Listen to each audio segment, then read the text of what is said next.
Hi, this is Andrej. I'm at Intermot. It feels kind of strange because I'm at a motorcycle trade show for the first time in a long while.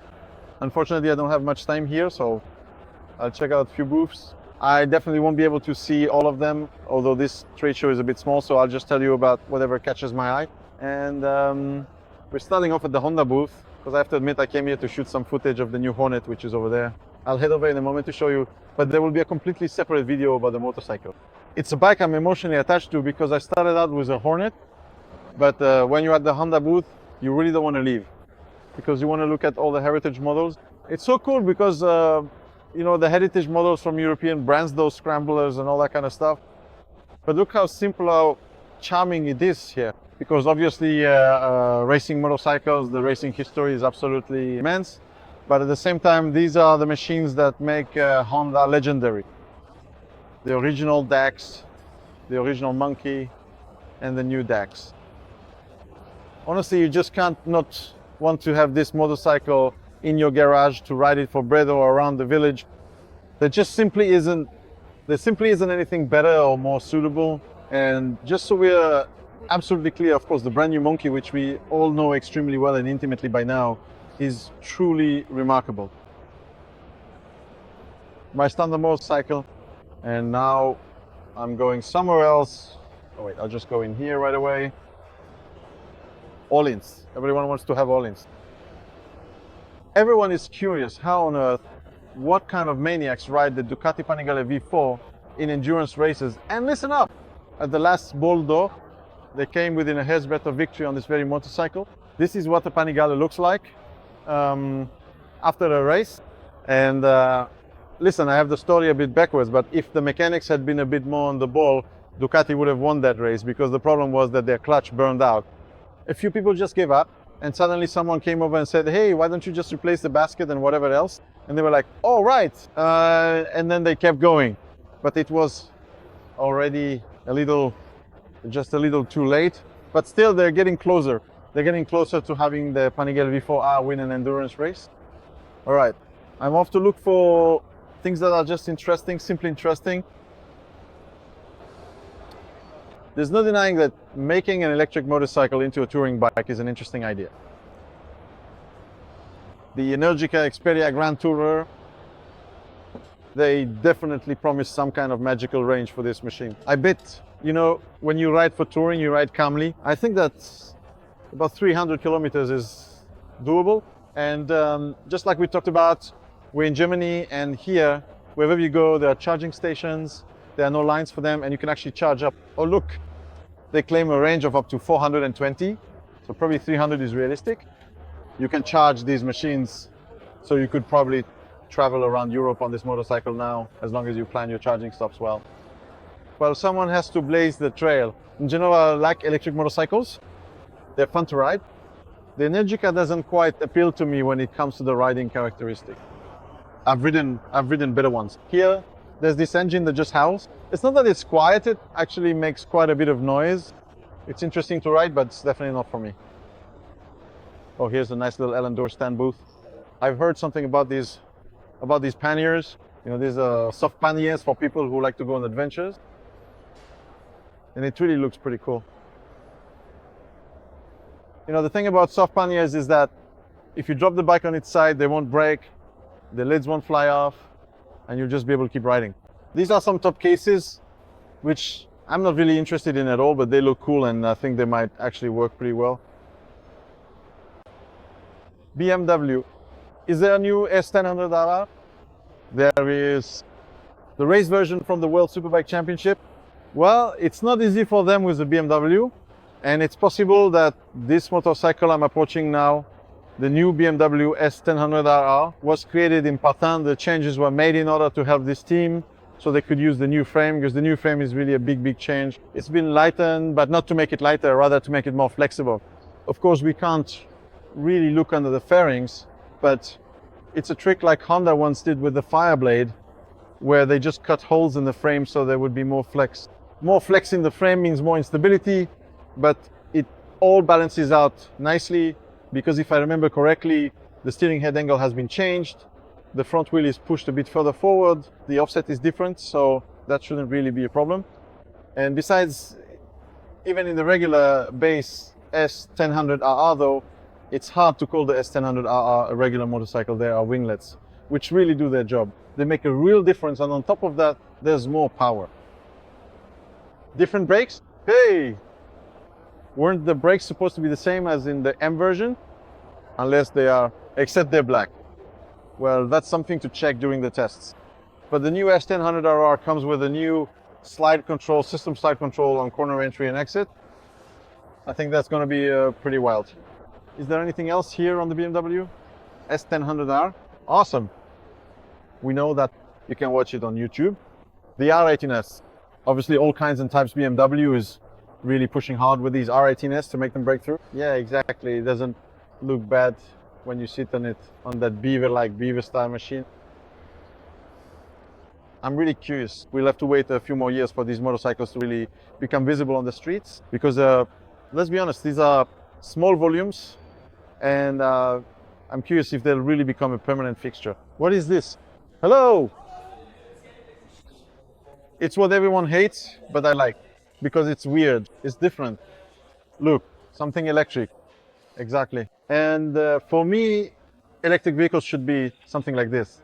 Because electric motorcycles, well, motorcyclists won't be convinced by electric motorcycles. People who support electromobility, they're used to, you know, those one-wheelers, wheeled scooters and things like that. So for me, that's more of an electric vehicle concept, not just taking a motorcycle and making it fast and heavy. No, it should be light, agile, different from a motorcycle. And look, this is different. Bicycle suspension. There, instead of traditional footrests, you'll find a skateboard. And these, to me, are ideas for electric vehicles. I'm not a big fan of this, because it's big, heavy. It looks cool, but it's big and heavy. This one is small and light. In the city, I cover short distances. I don't need a long range, like here. Yeah, cool, cool, cool. I like this not as a motorcycle, but just as an idea for getting around on something. R9T, oh wow. It's great that this motorcycle won't get old. Look how cool they are. Really, the R9T doesn't stand a chance of getting old. I hope it'll stay in the lineup as long as possible so we can keep enjoying them. The Horrex booth, 3TM oils. It's amazing that this brand is still going strong and actively working with their enduro and supermoto motorcycles, the 390RC, which nobody can buy because it's so hard to get. Chicks, not chicks. You know, it's closely tied to KTM. And here we have Triumph. Rockets, rockets, rockets. Bobbers, bobbers, bobbers. I don't see anything particularly new here. I see some new paint jobs on the Speed Triple, front and center. But lately, Triumph has been pushing out so many premieres for years that this year we'll see if they show off something truly spectacular. Definitely, lately, my favorite Triumph. You rightly pointed out that it might be a bit useless on the road. I don't know. Agnieszka says otherwise, she loves it to death. In my opinion, it's brilliant on the track. So to ride it from time to time and also take it to the track to add some style and speed. Firecracker. I'm still looking for something new. Not new, but cool. Not new, but cool. Not new, but cool and comfortable. Speedmaster. You hardly ever see this motorcycle on the streets, and look how interesting it looks. I've never ridden this, and yet as soon as you look at this and that, it's obvious that the Speedmaster is more comfortable than the Bobber. But you know, the Bobber, it's got better style after all. We keep looking, searching for something new. Not something new, but another Triumph that I want. Man, lately I've been wondering if I should buy a motorcycle just to finally have something normal to ride. And the Trackstone RS is something I could really ride. I look at it here and I say, well, probably not this season, but it's brilliant. Awesome, beautiful. I love it. And tigers, everywhere. Do you notice that tigers are everywhere? These tigers are just overflowing in the Mediano, not in the Media, but it's a good motorcycle that really sweeps not only our market, but many others as well. I'm gonna keep looking. Vogue. Conrad is making himself out to be a fan of the brand, especially because of this, the Vogue 300 Rally. Mainly you could say that people will be interested because of the price. It's hard to compete with that. We have a motorcycle with big wheels, made for touring, and with low fuel consumption.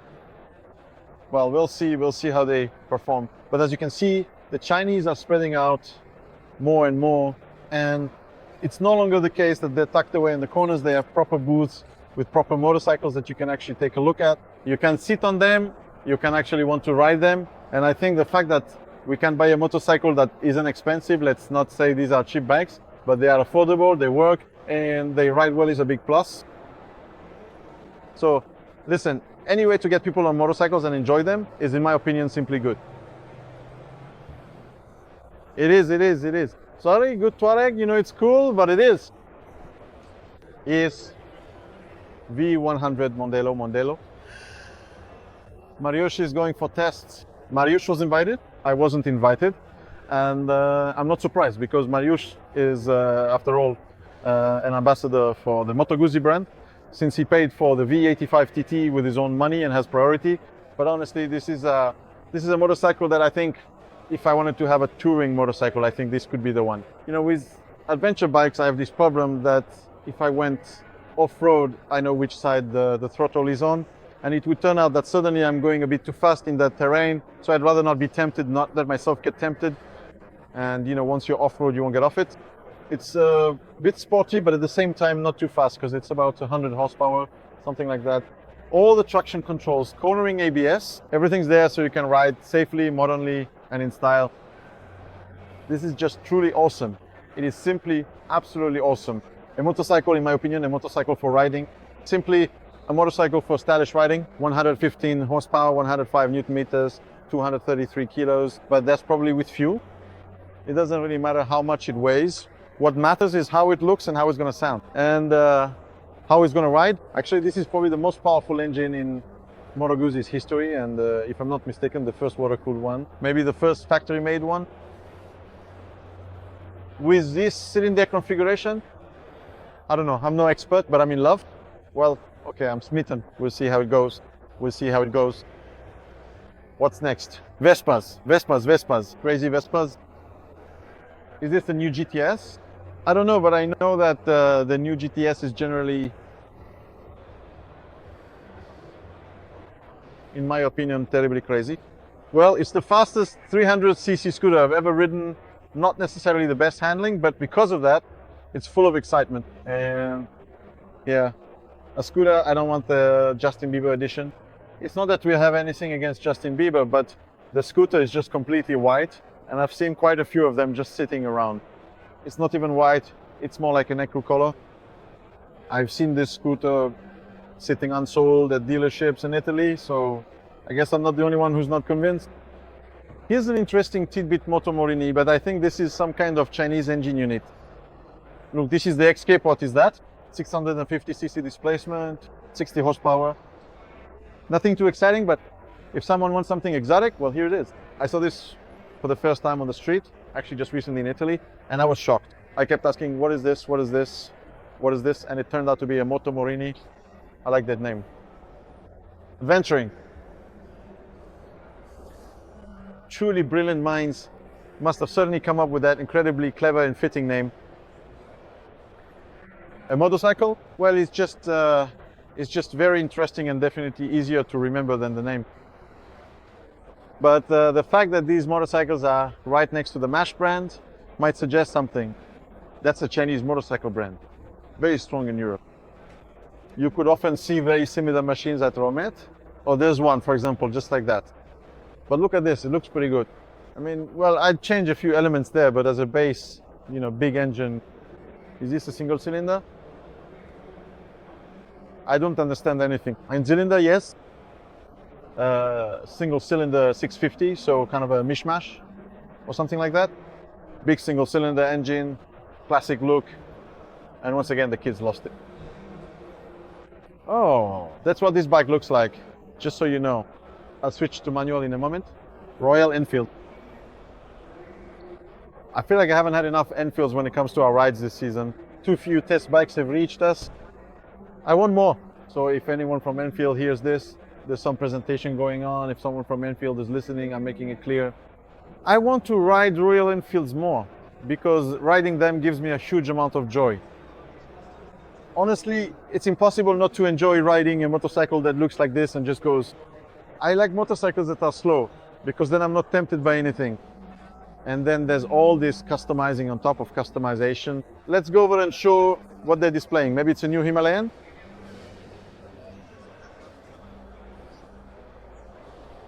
Something new. Something like that. There's a little bike over there. I'm moving on. There are some cool things here. I don't know if this is an official booth, but it's cool that they've got a CR500. CR500. CR, let's take a look at the 500's expansion chamber. And here CR500 and another CR500. So that's a CR500 in a modern aluminum frame. Someone is building themselves some fantastic machines like this. And now, attention, my CX-Derunek has one like this. He built it himself and he said I could take it for a ride. I said I didn't want to, but I'll send Eliash instead. I mean, I'd like to, but I'm just scared. And smoothly, we move on to Suzuki. Here it is, the V-Strom DE, which was missing. It was missing because for some people the wheel might have been too small in the standard version, but now it's 21 inches at the front.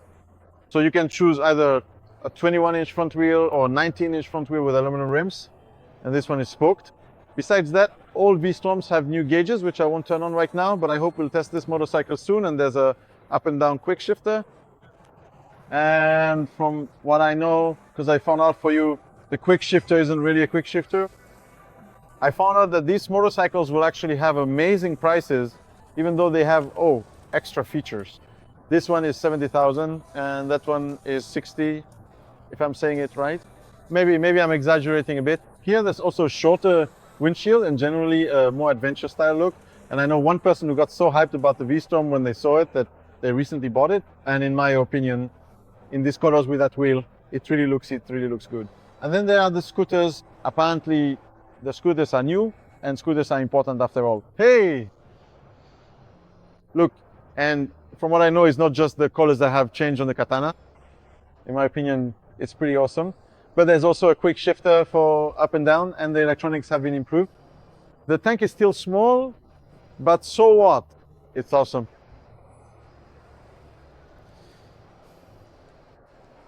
Like I said, I'm looking for a motorcycle for myself, but this one's too fast. Give it to me. Carl Kraslow, what am I saying? Danilo Petrucci said that it was his first time riding a Japanese MotoGP bike with an inline 4 in Thailand. And he said he liked it so much that if he could afford it, he'd love to buy one for himself when he retires. So he bought his Dakar bike for 15,000 euros, but he can't afford this one. So he won't poo. I can fantasize about buying a Katana or this or that, but those who know me know that I ride a scooter every day. And Suzuki has new scooters now, the new Bergman 125. Or as I just decided, simply a scooter for getting around. You have different motorcycles, but sometimes you just need something to patter around on. And here it's kind of out of this world. A Venice. So a B-King scooter, a scooter B-King. And here, a classic one. And I know you can tap on it. Look at this. Metal, like a Vespati's one's plastic, but here it's metal. Oh, it sounds nice. Metal. The 125S. Finally, Suzuki's 125S are coming back. Over there you can see one of my beloved GSXR 125S. Oh, and at the last minute, keyway. A sporty 125, but keyway is also pushing forward and their motorcycles are getting better and better. A scooter with a cosmic look, you have to stand out somehow. But you see, fancy stuff, everything electronic, these plastics, honestly, everything feels really, really decent to the touch. And then there are the electric rides. And look, here are more and more electric things, something I'd much rather ride than an electric scooter or motorcycle. Define nightly. And now, on to Kawasaki. The booth of my fellow professionals from MO magazine. And I'll definitely go in here because they're crazy about old, sporty and racing motorcycles. NS400R, Oh my God. This is out of this world. Absolutely mind-blowing. La Verda 1200. Wow. 1200, 3 cylinders. But this thing must run, especially with that straw-like suspension. What I see is got Brembo brakes, Yoshi pipe, so that means GSXR. Extremely modified. This is a 100% race bike. Just look at what's going on here. A delicate frame, a massive engine. How I'd love to give it a go. I'd be terrified, but I'd still push it. I'd give it everything I've got. Well, actually, I'd do the same with that Kawasaki too. Oh, Jesus. Awesome, fantastic, wonderful. And here are a few more little treats. Moto Guzzi, zip, zip, zip.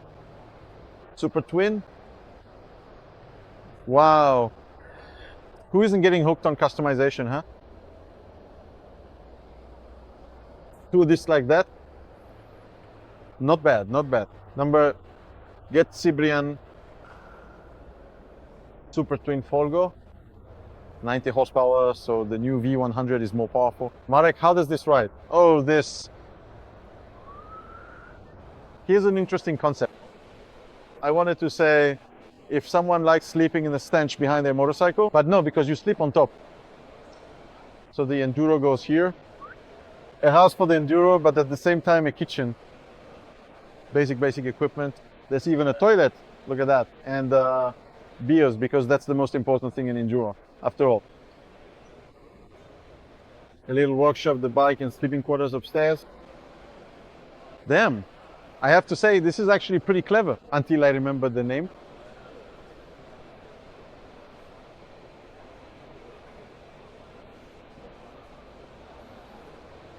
Sport Caravan. Interesting, interesting. And I saw it at the fair in Warsaw too, only a different version. And here we look at the potential sales hit. TRK 800. Well, listen, I was just going to say that the price is the deciding factor, but it's not yet determined because the motorcycle will definitely be good. The TRK 500, well, that's a real hit. Everyone who rides it well, okay, I can't speak for everyone, but I hear a lot of great feedback about the TRK 500 from users who ride it. The motorcycles perform well, give them a lot of fun, and at the same time haven't ruined their budget. As you can see, this is a step forward. A lot of buttons, and adventure motorcycle has to have a lot of buttons. A twin cylinder, 800 engine, more power, more torque, you can pack more on it. This could really be something good. And the TRK 500 you see here, all right, you can see it better here. The TRK 500, as far as I know though, I could be wrong, but that's what I think is in Italy. The TRK 500 is currently #1 in its segment. And it's hard to be surprised when for a fraction of the price you'd pay for, I don't know, a BMW. We have a motorcycle that in the end will also get you anywhere you want to go. I haven't ridden the Benelli Imperiale either. And Lechu always says that riding it feels like riding an old Junak. That must be quite a charming experience. We're waiting for the TRK 500 test, definitely. Doesn't look bad. It actually looks pretty good. Oh, and here we have Kawasaki and a motorcycle that, attention, is potentially on my shopping list, the Z. I just don't know whether the 650 RS or the 900. I think the 650 in the end, why would you need that much power? Besides, in real life, 2 cylinders are actually more practical than 4 cylinders. I'm talking mainly about city riding. Well, the motorcycle is just beautiful, classic. Just perfect for riding, really not too powerful. The paintwork, the details, everything about these motorcycles just works. And honestly, they really don't fall short of their original in terms of style. I also don't see any spectacular innovations here, but Kawasaki has already produced quite a few spectacular motorcycles, because what else would you call a touring motorcycle with an H2 supercharger? SX here, then another Z1000 SX. The lineup, I mean, Kawasaki's offering is absolutely massive, and I really don't know what they could add at this point to surprise us. We have the racing motorcycles, which have won the World Championship 6 times. I don't know how many times, a whole lot of times, motorcycles from World Motocross Championships, MXGP. Ninjas in every shape, type and color. As you can see, the new color of the ZX-10R, small Zs, big Zs. Just look at how many there are in total. How many are in the lineup? So I don't know what they could show us now. That would really surprise us. Honestly, I'd love to take this one for a spin, but has to be a little wild thing. A 65 two-stroke. It has to take off nicely, so to speak, right from under you. And here's a note. Listen, I'll be driving this soon. I'm really going to be driving both of these soon. Bimota, as you can see, a bit modest, but not without reason with Kawasaki, because in Bimotas we can now find Kawasaki, engines from Kawasaki.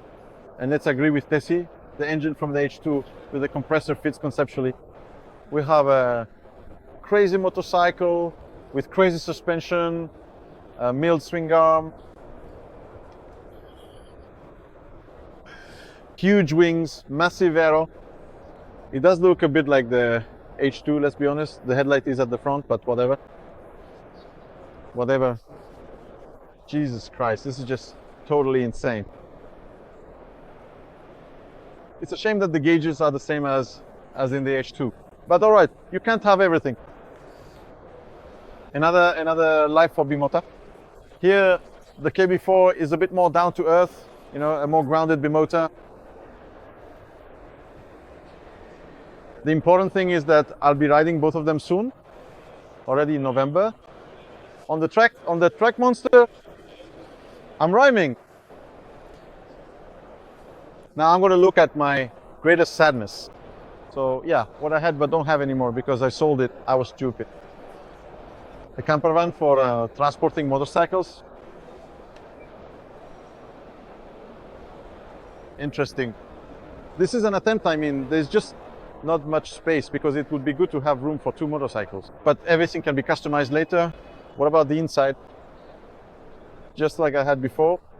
So a bed up top, access to the garage is actually convenient. Shower, toilet, that's a dream. Damn, I had it, you know, stupidly I sold it. I need to think of something. Look at this Horrex. All right, we can get excited about a 6-cylinder, 1,200cc engine, 160 horsepower, 120 Newton meters, blah, blah, blah, blah, blah. We can get excited about that. It's very limited and hard to buy because they're basically made to order. But look, this is a motorcycle. They say this one will be a production model, more mass market. A 660, the base probably comes from somewhere else, but look at the frame. It's a carbon monocoque, a carbon swing arm with aluminum elements. So it features a lightweight carbon fiber frame, offering that truly classic and timeless aesthetic look. I've already talked to the guys. They're generally inviting people to come see it, take a ride, but that's next year. They're in the process of homologation. In my opinion, these small boutique manufacturers really have a good chance because the motorcycle is supposed to cost 30,000 euros. And that's a lot of money, but for something this unique, with a carbon frame, bicycle certainly won't cost that much. And with that little detour, I ended up back at Honda